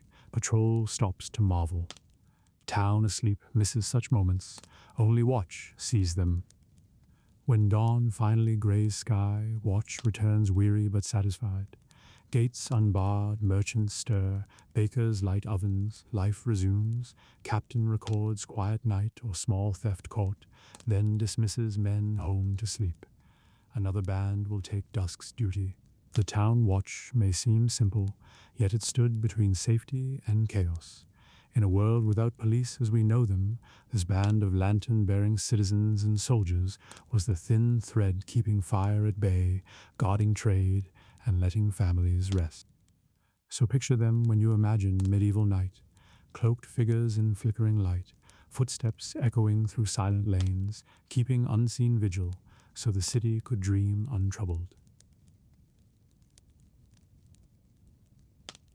The town after dark is a different creature than the one that bustles beneath the sun.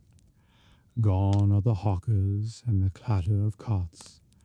The smith's hammer is silent, the market stalls folded like sleeping birds. Yet the streets are wrought dead.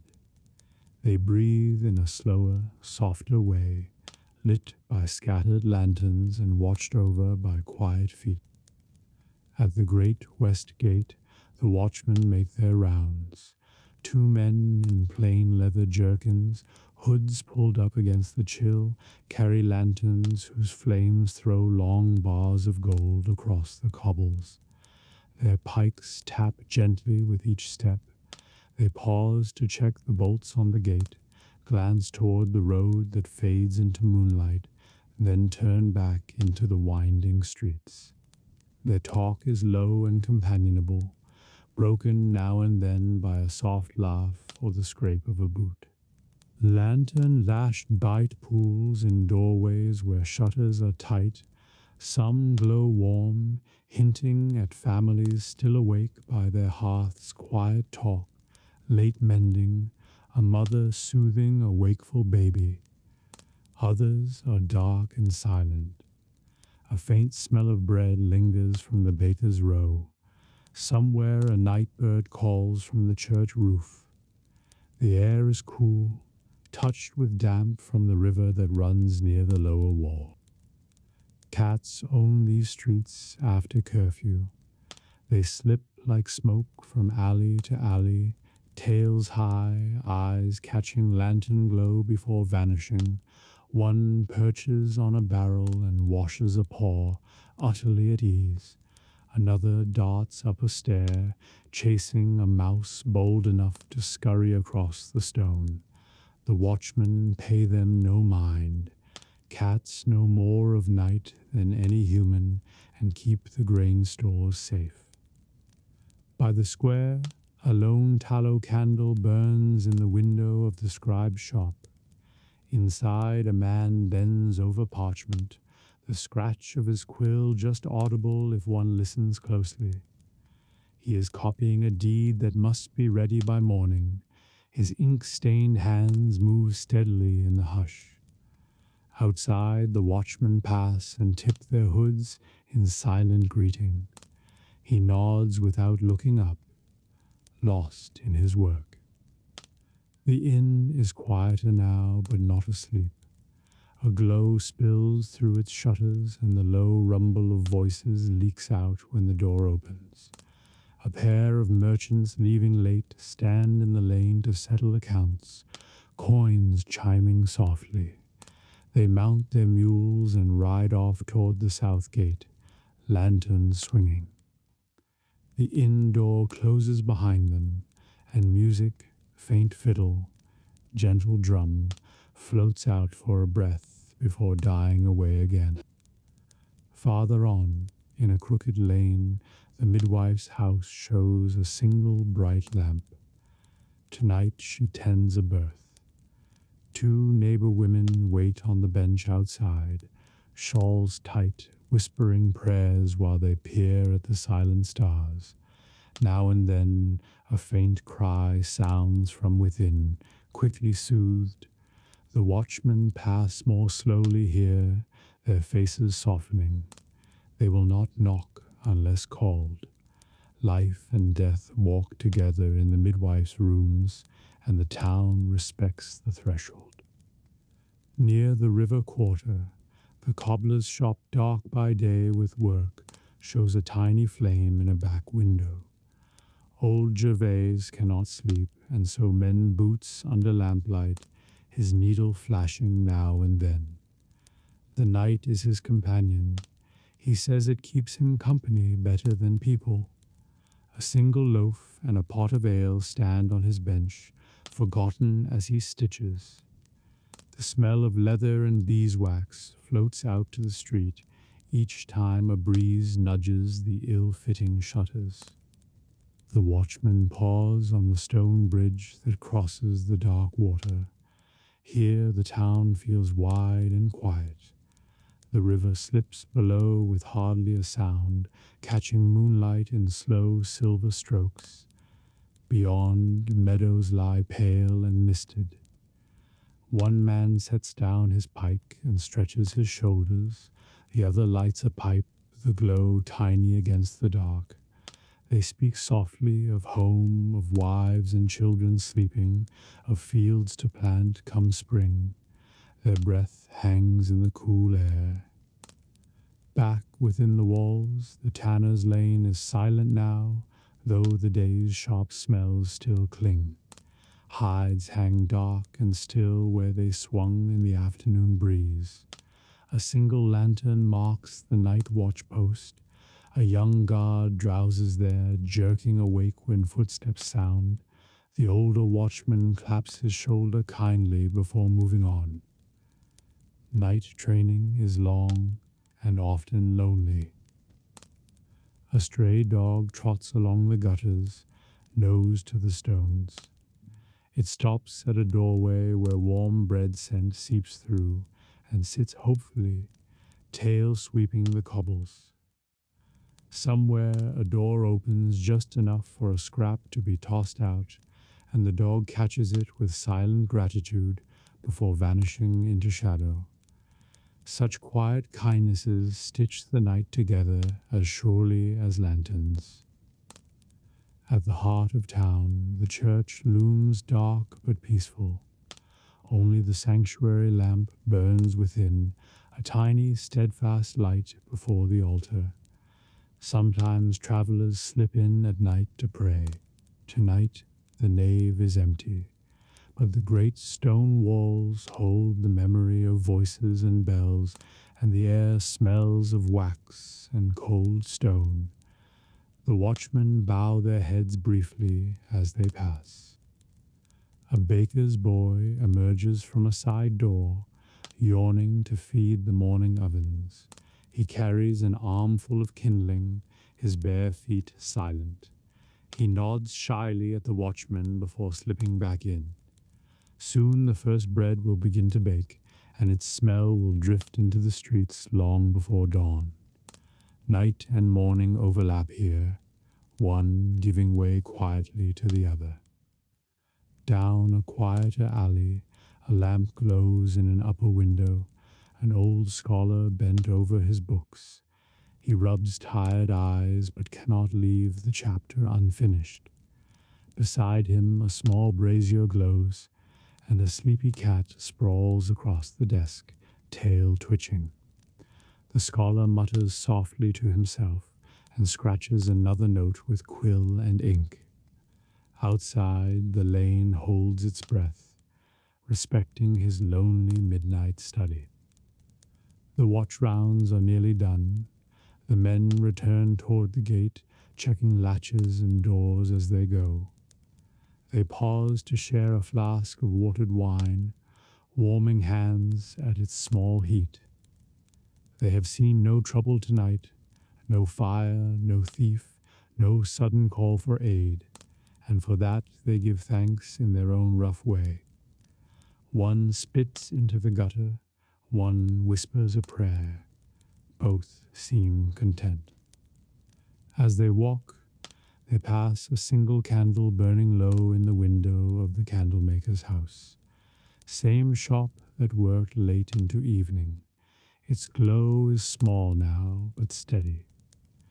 Inside, the master sleeps with tomorrow's stock cooling on racks, while his apprentice dreams of perfect tapers. The watchmen smile faintly. They know the worth of such simple light. Elsewhere, shutters shift as sleepers turn, a baby whimpers and is hushed.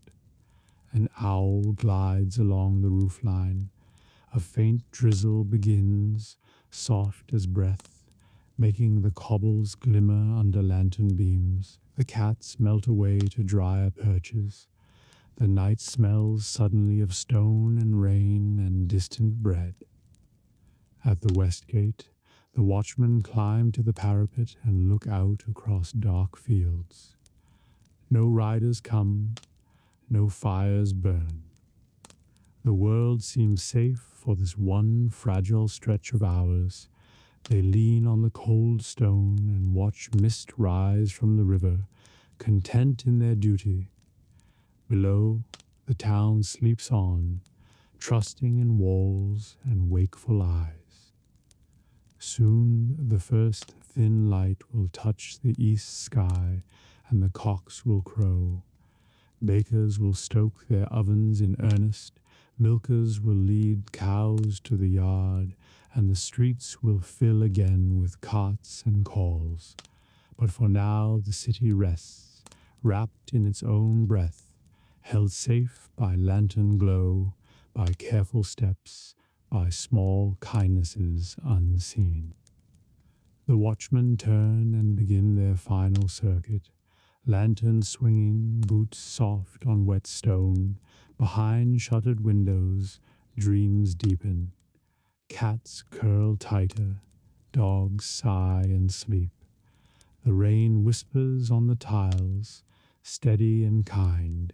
In this medieval night, ordinary and unhurried, the town slumbers under a quiet watch, every flame and every heart lending a little light against the dark.